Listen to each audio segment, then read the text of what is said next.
सुप्रभात बच्चों। इस ऑनलाइन क्लास में आपका फिर से एक बार स्वागत है। मैं दयानंद सर आप लोगों के सामने एक हिंदी साहित्य के एक नए अध्याय के साथ उपस्थित हुआ हूँ। यह एक कविता है और इस अध्याय संख्या 10 के कविता का शीर्षक है मेरी अच्छी माँ। यह एक भावपूर्ण कविता है जिसमें माँ के बारे में बताया गया है। इस कविता की प्रतिध्वनि है, क्या है लिखा हुआ कि मातृत्व सारा प्रेम वहीं से आरंभ और अंत होता है। और यह किसका कथन है? Robert browning. उन्होंने कहा है कि सारा प्रेम वहीं से आरंभ होता है और अंत भी वहीं पर होता है। माँ के बारे में इस कविता में अच्छे से समझाया गया है, उनका गुणगान किया गया है माँ के बारे में। और क्योंकि यह इस पाठ का, इस कविता का यह पहला भाग है, तो इस वीडियो के द्वारा हम लोग सबसे पहले पढ़ने का अभ्यास करेंगे, मतलब रीडिंग प्रैक्टिस करेंगे। तो चलिए इसको पढ़ने का प्रयास करते हैं। यह 8 या 10 लाइन की कविता है, छोटी कविता है। और इस कविता का मुख्य जो भाव है, देखिए कविता में लाइन पढ़ना, लाइन भले कितना भी लाइनों की संख्या, मतलब कितनी भी लाइन की कविता, लेकिन उसका भाव समझना, भाव को स्पष्ट करना, भावार्थ को समझना ही महत्वपूर्ण होता है।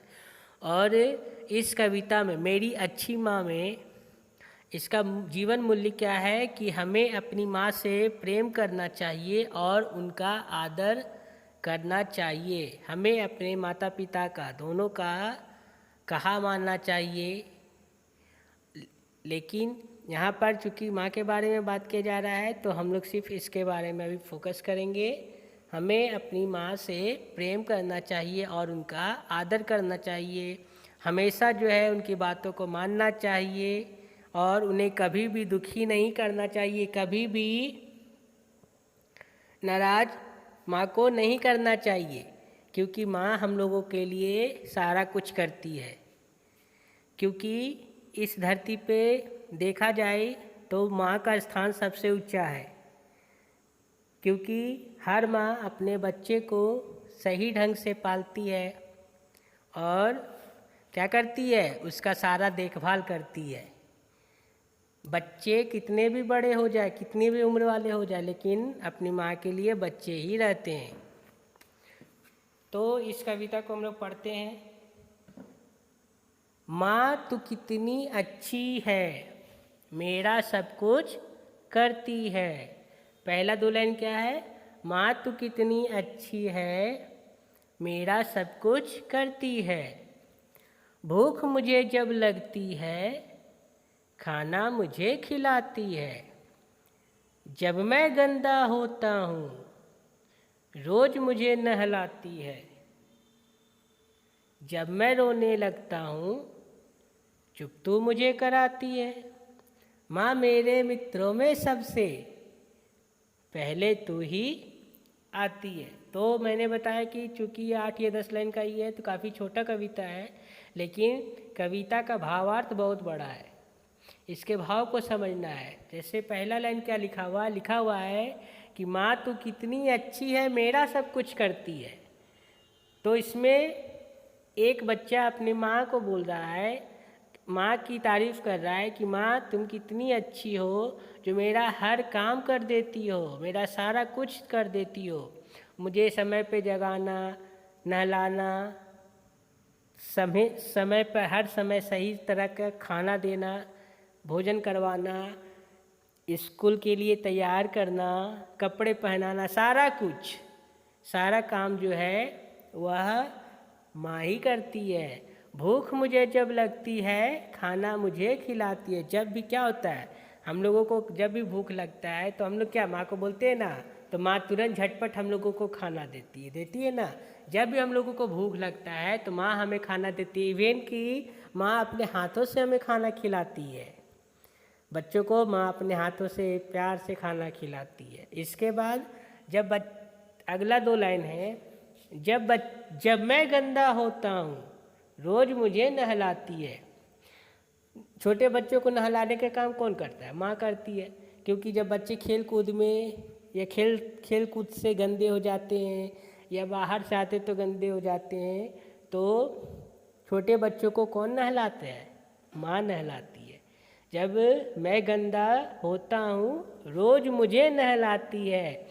जब मैं रोने लगता हूँ चुप तो मुझे कराती है। जब बच्चे किसी कारण से रोने लगते हैं तो कौन कराती है? चुप माँ कराती है। चुप हो जा बेटा, नहीं रोना। किसी कारण सुनती है कि क्यों रो रहे हो, कारण बताते हैं, तो फिर कारण जानने के बाद वो चुप कराते हैं। मतलब हम लोग को संतावना देती है। आखिरी 2 पंक्ति है, माँ मेरे मित्रों में सबसे पहले तू ही आती है। ऐसे तो हर इंसान का मित्र होता है, लेकिन माँ से बड़ा और माँ जैसा अच्छा कोई भी मित्र इस दुनिया में नहीं है। क्योंकि माँ जो है निस्वार्थ भाव से, स्वार्थ भाव से नहीं, माँ जो है निस्वार्थ भाव से अपनी सेवा देती है, बच्चों को पालती है, परवरिश करती है, उसके हर दुख में उसका साथ देती है, किसी तरह का तकलीफ़ नहीं होने देती, हर संकट से बचाती है। तो भले ही हम लोग कितना भी दोस्त बना ले, लेकिन माँ से अच्छा दोस्त, माँ से अच्छा मित्र कोई नहीं हो सकता। क्योंकि माँ जो है निस्वार्थ भावना से अपनी जो मित्रता वाला जो रिश्ता है वो अभी अपने बच्चों से बखूबी निभाती है। तो बच्चे, तो इस कविता में इसलिए अब अगर माँ हम लोगों का इतना देखभाल करती है, ध्यान रखती है, तो हम लोगों का भी फर्ज है, बच्चों का भी फर्ज है कि माँ का कहा मानना चाहिए, कभी भी उन्हें दुखी नहीं करना चाहिए। तो बच्चों, यही एक कविता ये माँ के लिए है। आप लोग इस कविता को खुद से भी पढ़ें और जहाँ पर जिसका अर्थ ना समझ में आए तो जानने का प्रयास करें और पूछें। धन्यवाद।